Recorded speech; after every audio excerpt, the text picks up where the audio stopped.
The village lay hidden in a narrow valley where the mountains stood so tall they seemed to lean inward, as if closing a door on the world. Their stone faces blocked the sky for most of the day, stealing the sun before it could fully arrive. When light did reach the ground, it came weak and brief, slipping away like something ashamed to stay. People here learned early not to expect warmth. Morning began in gray silence. Frost clung to door frames even in seasons that were meant to be kind. Smoke from small fires rose slowly, heavy and dull, as if the air itself was tired. Fields stretched out beyond the homes, thin and tired too. The soil was hard, cracked in places where nothing had grown for years. Crops tried to rise but often failed, their leaves pale and curled, surrendering before harvest. Hunger was common. Sickness was familiar. Hope was rare. Children walked with quiet steps.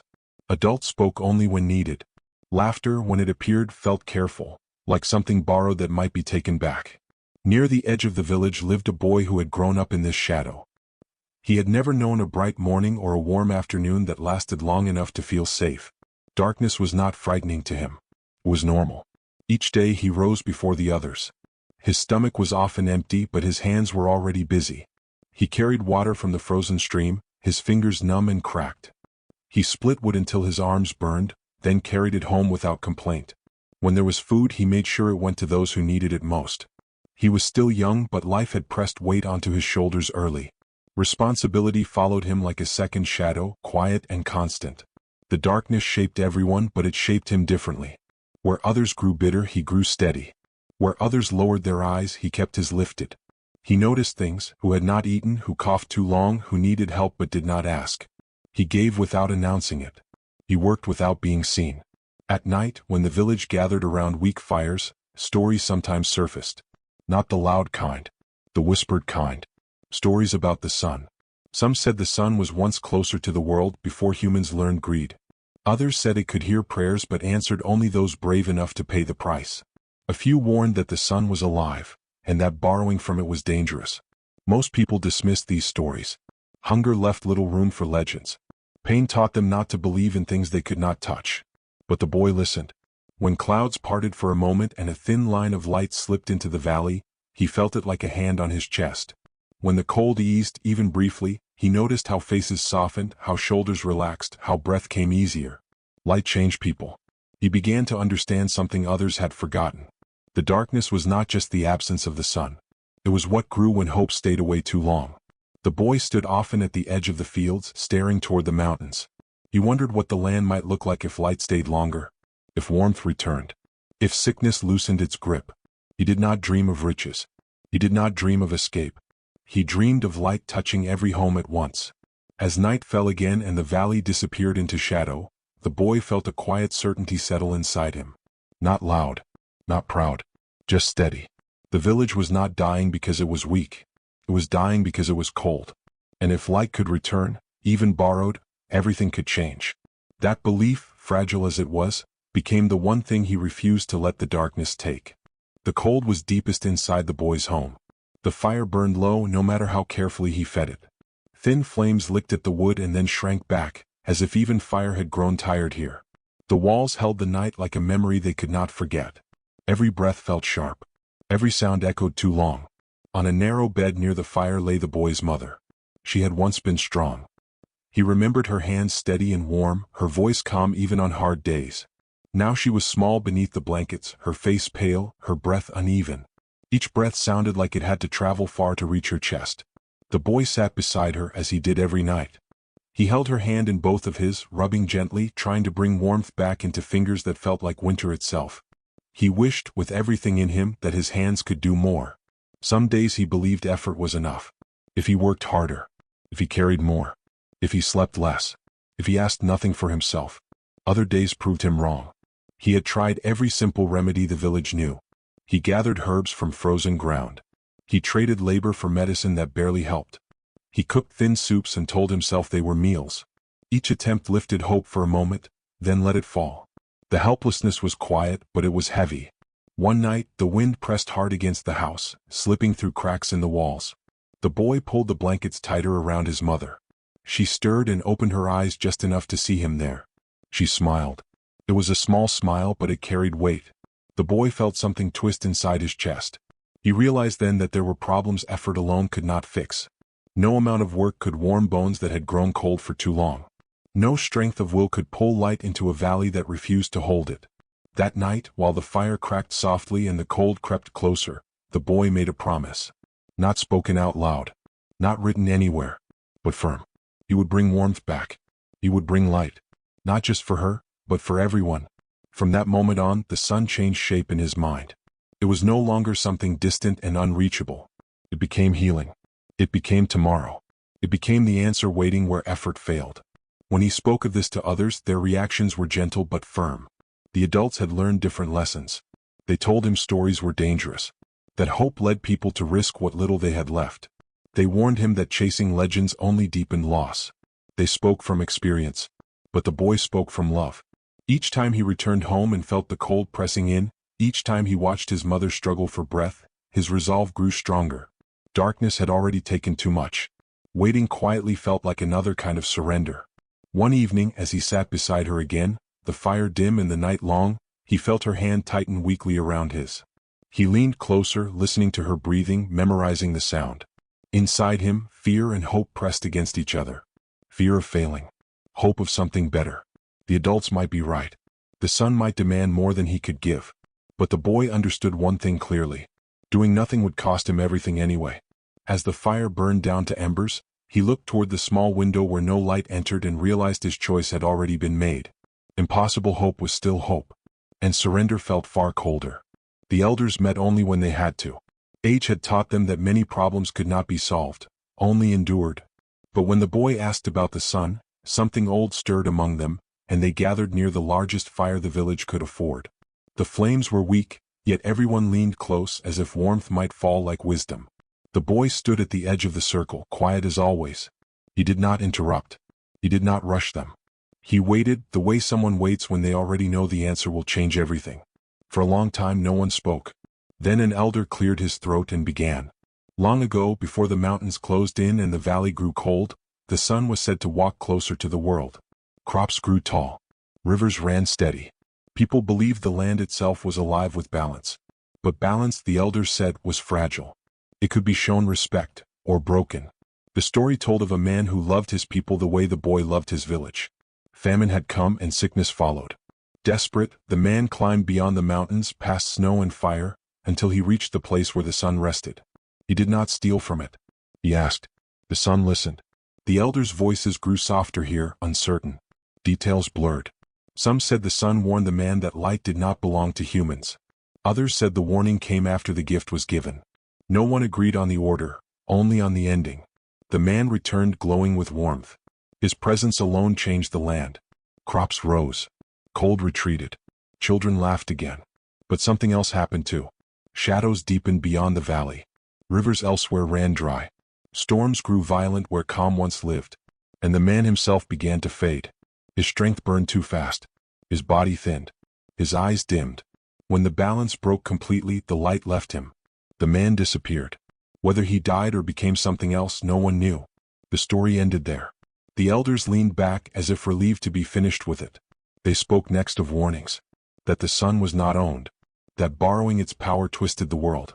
That even good intentions could cause harm. They wanted the boy to hear fear. But the boy heard something else. He heard choice. He heard that someone had once reached the sun, and been answered. As the elders spoke of consequences, his mind stayed with the beginning of the story. A man who loved his people. A journey made not for glory but for survival. The legend was broken, incomplete, shaped by time and fear. But in its gaps, the boy saw possibility. He looked around the circle. At faces worn thin by years of darkness.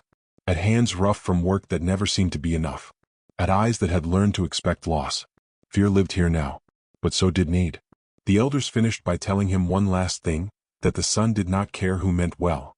That balance mattered more than love. The boy lowered his head, listening carefully. Inside him, fear rose. The cost was real. The danger undeniable. But another truth pressed harder. Doing nothing would change nothing. When the gathering broke apart, the boy remained by the dying fire. He stared into the embers and imagined light strong enough to hold. Warmth that did not fade after moments. He thought of his mother. Of the fields. Of children who never knew summer. Rules were made to protect balance. But desperation did not ask permission. As the last flame collapsed into ash, the boy reached a quiet decision. Not rushed. Not loud. He would seek the sun. Not to own it. Not to command it. But to ask. And whatever price came with that answer, he would carry it himself. The morning the boy chose to leave, the village did not look any different. The mountains still blocked the sky. The air still carried the same cold weight. Smoke rose from chimneys in slow, tired lines. If anyone noticed the change in him, they did not speak of it. He packed little. There was not much to take. A small bundle of dried food. A worn cloak. A knife dulled by years of use. Everything else he left behind, including comfort, routine, and the safety of knowing where each step would land. Before the sunless dawn faded into gray, he stood inside his home one last time. The fire was out. His mother slept, her breathing thin but steady. He knelt beside her and watched the rise and fall of her chest, counting each breath as if it might be the last he heard. He wanted to tell her everything. Where he was going. Why he had to go. What he hoped to bring back. But the words stayed trapped inside him. Some promises felt too heavy to speak aloud. He tucked the blankets closer around her, pressing his hand to hers for a moment longer than needed. Then he stood, turned away, and stepped outside before doubt could catch him. The path out of the village climbed sharply. Houses grew smaller behind him, then vanished altogether. The valley closed in with silence, broken only by the sound of his own breathing and the crunch of frozen ground beneath his feet. With every step upward, the weight of what he was leaving settled deeper into his chest. He wondered if people would think he had abandoned them. If they would call him foolish, selfish, or worse, hopeful. He wondered if his absence would be felt at all, or if the village would swallow it the way it swallowed everything else. As the climb grew steeper, his legs burned. Cold wind cut through his cloak. The land showed no kindness. Stones shifted beneath him. Snow hid dangers just below the surface. Each stumble reminded him how small he was against the world he had chosen to face. Exhaustion came quickly. He rested when his body demanded it, leaning against rock faces that felt older than memory. With each pause, doubt crept closer. Who was he to seek the sun? Who was he to carry such a burden? He thought of the legend. Of the man who had returned glowing and fading. He imagined himself failing before he ever reached the end of the path. He imagined returning empty-handed or not returning at all. Fear whispered that the elders were right. But love answered louder. He pushed on. As the day wore thin, the land began to change. Trees thinned. Snow gave way to dry stone. The air felt different, sharper, lighter, almost aware. The boy felt it then, a strange pressure like being noticed. He stopped and looked around. Nothing moved. No birds. No wind. Yet the silence felt intentional, as if the world itself had paused. For the first time since leaving, the boy felt truly alone, and truly seen. A chill ran through him, not from cold, but from realization. This journey was no longer just his choice. The world was watching now. As the sky darkened and the first unfamiliar stars appeared, the boy pulled his cloak tighter and continued forward, his shadow stretching long behind him. He did not know what waited beyond the next rise. But he knew he could not turn back. Beyond the mountains, the cold loosened its grip, but the land did not grow kinder. The air turned dry and sharp, stripping moisture from the boy's skin and breath. The sky stretched wide and pale above him, offering no shelter. Where snow had once slowed his steps, stone now burned his feet through worn soles. The sun hung higher here, brighter, yet it felt distant and unforgiving. His water ran low faster than he expected. Each swallow became smaller, more careful. Hunger returned, steady and familiar, but now it carried weakness with it. His body moved slower. His thoughts wandered. Sometimes he caught himself stopping without knowing why, staring at nothing while his strength drained away. The land tested him in silence. Once he found a shallow pool of water caught between rocks. The surface shimmered with light, almost inviting. He knelt, desperate, but hesitated when he saw the cracks around it, signs that others had passed through and taken too much. He drank anyway, slowly, knowing survival demanded risk. Later that day he met another traveler. The stranger was thin, worn, and barely standing. Their eyes met, and the boy understood the choice placed before him without words. He had little food left. Just enough, perhaps, to last himself another day. His hands shook as he broke the food in half and left it behind. As he walked away, hunger burned sharper than before, but something steadier remained inside him. He did not know if the sun would see that moment or if it mattered at all. He only knew he could not carry light if he lost himself first. The farther he traveled, the more the sun began to show itself, not directly but through signs. Light reflected off stones so fiercely it hurt to look at. Heat rose from the ground in waves, blurring the world. At midday the air pressed against his lungs, heavy and suffocating. He began to understand something that unsettled him. Light was not gentle. It could burn just as easily as it could heal. As his skin blistered and his strength faded, doubt crept in again. What if bringing the sun to the valley brought harm instead of hope? What if warmth destroyed as much as it saved? He imagined crops scorched instead of frozen. Rivers dried instead of freed. Children burned instead of starved. The thought weighed on him more than hunger ever had. But each time he considered turning back, the image of his mother returned. Of pale fields. Of a village slowly disappearing into shadow. The choice did not grow easier. It only grew clearer. Near collapse, he stumbled forward until the land beneath him changed. The ground smoothed, warm and glowing faintly, as if light had soaked into it over time. The air vibrated, not loudly but deeply like something breathing. He had reached the edge of something greater. The threshold where the sun's presence was no longer distant. The boy fell to his knees, exhausted, afraid and resolute. Ahead waited answers, or ruin. Either way there was no turning back now. The boy did not remember standing. One moment he was on his knees, breath ragged, vision swimming. The next he felt himself lifted, not by hands but by warmth. Not the harsh heat he had crossed but something deeper, steady. A presence that filled the space around him and inside him at once. The world grew quiet. The sky above him seemed closer, glowing with a light that had no clear edge. It was everywhere and nowhere, bright without blinding, warm without burning. The air itself felt alive, aware of his every breath. He knew then that he had not reached the sun. The sun had reached him. There was no shape to it, no face he could describe. Yet he felt seen more clearly than he ever had before. Every fear, every doubt, every small, hidden hope he had never spoken aloud. The warmth pressed inward, not as comfort but as truth. Why have you come? The question did not arrive as sound. It arrived as weight, as memory, as understanding. The boy tried to answer with reasons. His village, the cold, the sickness, the hunger. But the presence did not let him hide behind them. Those are reasons, not truth. The warmth intensified. Images filled his mind, moments he had buried deep.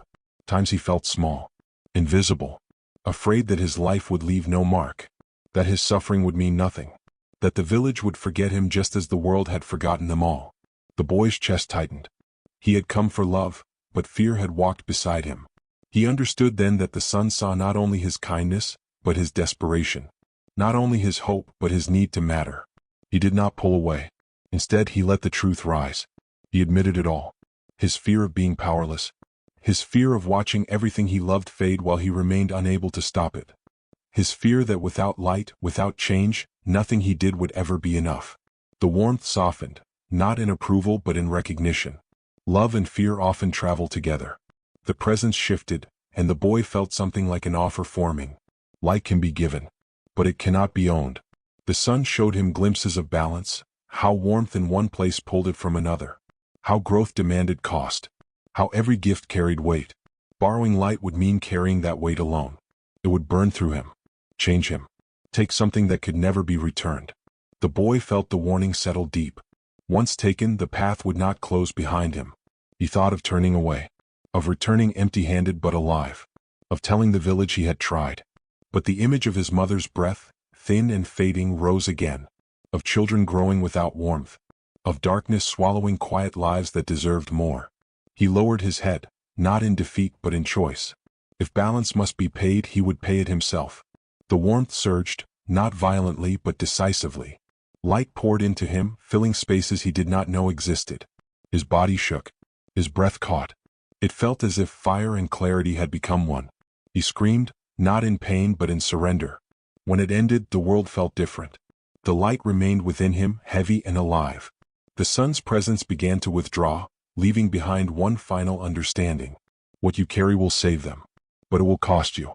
The boy opened his eyes, trembling, and stood alone beneath a bright, endless sky. He had been answered.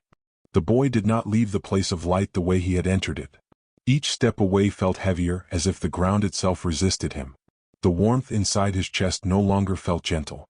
It pressed outward, restless and alive, like fire searching for air. His skin glowed faintly in the shadows, and even when he closed his eyes, brightness followed him. At first the light made him strong. His steps grew steady. His breath deepened. Hunger faded into a distant ache. The land no longer cut his feet or slowed his climb. He moved with purpose, carried by something greater than muscle or will. But strength borrowed burns fast. As hours passed, warmth turned sharp. The light inside him shifted, no longer a gift but a burden. His heartbeat grew loud in his ears, each pulse echoing with heat. Sweat soaked his clothes even when the air cooled. His hands trembled, not from weakness, but from too much power pressing against fragile skin. He began to understand. The sun was not meant to be held. As he traveled, the world reacted. Where he walked, frost vanished, but stones cracked under sudden heat. Dry ground softened, then split. In distant hills, clouds gathered unnaturally, drawn toward balance being disturbed. Shadows stretched longer behind him, deepening as if pulled away from their rightful place. Light taken here demanded darkness elsewhere. The boy noticed birds fleeing from paths he crossed. Animals watched him with wide, unsettled eyes before turning away. Even the wind changed direction around him, circling as if unsure whether to approach. Each sign pressed guilt deeper into his chest. Was saving one valley worth unsettling the rest of the world? At night he tried to rest, but sleep refused him. When he closed his eyes, he saw light burning through him, wearing his body thin. Memories slipped strangely, small details fading, replaced by clarity so sharp it hurt. He remembered the faces of villagers with painful precision, yet forgot the sound of his own laughter. Something inside him was being traded away. By the second day of return, weakness crept in. His legs ached with a deep, unfamiliar pain. His vision blurred at the edges, brightness bleeding into darkness. Each breath felt too warm, too full, as if his lungs could not hold all the light pressing inward. He stopped often now, leaning against stone, clutching his chest as if he could steady what burned there. Still he walked. Home pulled him forward like a promise he refused to break. As he neared the mountains again, the weight worsened. The light flared whenever he stumbled, reacting to his faltering strength. His body began to feel like a vessel cracking under pressure. The realization settled slowly, then all at once. The sun had not lied. Salvation demanded sacrifice. He would not return the same boy who had left. And part of him knew he might not return at all. At dusk, he reached a ridge overlooking the valley. Below, the village lay in shadow as always, unaware of what approached. The boy sank to his knees, breath shallow, vision flickering. Light pulsed from his chest, faint but undeniable. He had carried the sun this far. Whether it would carry him the rest of the way, he did not know. But he rose again, unsteady and burning, and began the final descent home. The first sign came before the boy was seen. Warmth slid into the valley like a quiet breath. Frost loosened its hold on stone and soil. Doors that usually stuck opened with ease. People paused in their work, confused by the unfamiliar feeling pressing gently against their skin. Then the light arrived. Not harsh. Not blinding. But real. It spread across rooftops and fields, touching everything at once. Snow melted into dark, rich earth. Crops that had struggled for years lifted their heads as if waking from a long sleep. Color returned where gray had ruled for generations. People stepped outside, shielding their eyes, afraid the moment would vanish if they stared too hard. The boy appeared last, walking slowly down the slope toward the village. His figure shimmered faintly, as though the air around him could not decide what to do with him. Each step looked difficult. Each breath looked earned. As he crossed into the valley, the change deepened. Sick children coughed and then stilled. Old wounds ached and then eased. Fires flared without effort. Laughter, raw and sudden, broke free where silence had lived for too long. For a brief moment, joy replaced caution. The boy reached the center of the village and stopped. The light around him pulsed once, strong and warm, then dimmed slightly. People finally saw what the miracle was costing. His skin was pale, almost translucent beneath the glow. His hands shook as he lowered them to his sides. Sweat traced lines down his face despite the gentle air. His eyes, once steady, struggled to stay focused. The miracle had a heartbeat, and it was his. Confusion spread quickly, followed by fear. Some stepped toward him, then hesitated. Others whispered. A few cried out in gratitude that sounded dangerously close to apology. They tried to help. They brought water, food, blankets, anything that had once been scarce. They surrounded him with warmth he could affected their healing. The more the village revived, the more the boy weakened. The truth became impossible to ignore. The light did not belong to the village. It was passing through him. As the day wore on, the boy collapsed near his home. The glow around him flickered, struggling to hold shape. His breathing slowed, shallow and uneven, echoing a sight he had watched too many times before. People gathered, helpless. Some begged him to stop. Others begged the sun, now believing, now afraid. A few tried to carry him beyond the valley, hoping distance might ease the burden. Nothing worked. The bargain had already been made. As dusk approached, the light softened, settling into the land itself. Crops remained standing. Warmth lingered. The valley did not fall back into darkness. But the boy did not rise. He lay still, face calm, as if he had known this moment would come.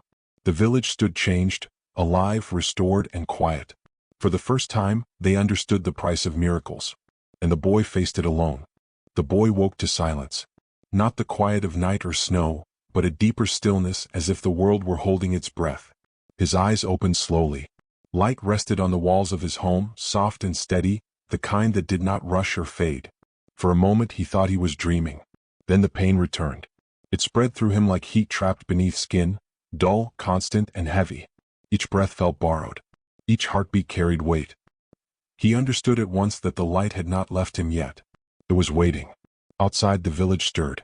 People moved gently now, as if afraid loud steps might break the fragile balance. Warmth still lingered in the air. Fires burned easily. The land held what it had been given. But the boy could feel the truth pressing against his chest. Borrowed light does not stay.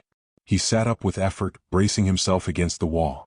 The glow beneath his skin pulsed faintly in response, like a living thing aware of his thoughts. He closed his eyes and felt it fully for the first time, not as power but as presence. The sun had not abandoned him. It was still listening. Understanding came without words. Balance had been restored enough for the village to survive, but not enough for the light to remain within him. If he held on longer, the cost would grow. The land would begin to strain again. Shadows would deepen elsewhere. And he would not be the only one to pay. The boy thought of the promise he had made. To bring warmth. To bring life. He had done that. But promises, he realized, were not always about keeping something. Sometimes they were about knowing when to let go. He stood, legs shaking, and stepped outside. People noticed him at once. Relief flashed across faces, followed quickly by fear when they saw how thin he looked, how fragile. Some reached for him. Others begged him to rest. A few, understanding now, could not meet his eyes. The boy walked slowly toward the open field beyond the village. The light within him brightened with each step, as if recognizing what was coming. At the center of the field he stopped. The warmth inside his chest surged, no longer painful, just vast. He felt memories loosening their hold. Strength slipping away. Youth, sharp and bright, beginning to fade. He did not resist.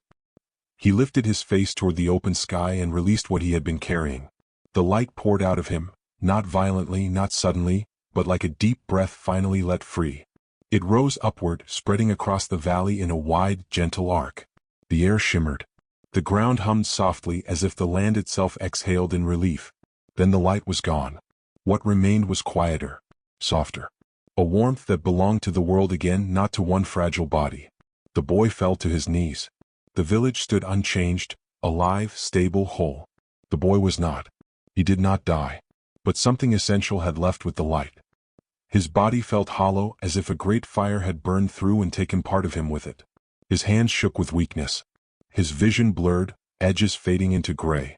People rushed to him now, lifting him gently, calling his name with voices thick with emotion. He looked at them, really looked, and felt no regret. The sun had been returned. The cost had been paid. As they carried him back toward his home, the boy let his eyes close, not in fear but in acceptance. He had given what he could. And that would have to be enough. Seasons turned as they always did, though now the village carried a new rhythm. The air no longer bit as sharply in winter. The soil had grown richer, the streams steadier. Crops rose taller, fuller, even in months when frost still lingered on the peaks. Life had returned, not as a miracle that burned brightly and then vanished, but as a gentle warmth that lingered. The boy walked among the fields again, though he was not the same. His steps were slower. His hands, once steady and sure, trembled slightly with every movement. His hair had thinned where the sun's fire had passed through him. Eyes that had held light now held memory, depth, and quiet gravity. The villagers treated him with a mixture of reverence and tenderness. Children followed his shadow, calling his name softly.